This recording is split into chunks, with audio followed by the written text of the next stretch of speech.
I was recently talking to someone who had resigned from her job. And what was interesting is this individual had been back and forth thinking about it, not sure she wanted to do this for quite a while. And when the decision was made, the paperwork was filed with HR, and suddenly it was, we're going to announce this. And all of a sudden, the reality of what she had done hit her square on. And the decision was made. She already had a job elsewhere.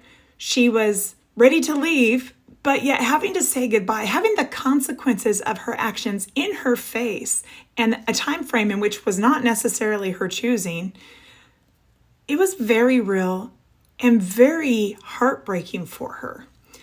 So it got me to thinking, in light of where we are in Ezekiel, for those of you who are following with me, God is telling Ezekiel about the punishment he's going to be inflicting on the Israelites. And what he says here in Ezekiel 6, starting in verse 9, he says, "Then they will be loathsome in their own sight for the evils that they have committed, for all their abominations. And they shall know that I am the Lord. I did not threaten in vain to bring this disaster upon them." In our faith, we have a choice. We can be faithful to God or not faithful to God. If we aren't people of faith, we make a decision. Either we follow God or we don't follow God. We don't get the wishy-washy. The wishy-washy will lead to a decision where all of a sudden you're faced with reality and you might not like that reality. God is very clear. He wants our fidelity. He wants us to know Him, to love Him, to be in relationship with Him.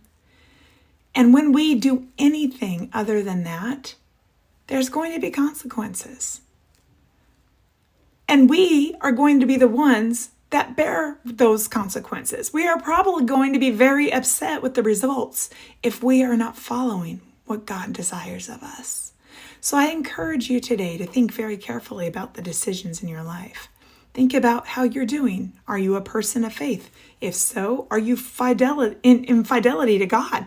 If you are not a person of faith, why not? Is there an opportunity to consider what God is asking?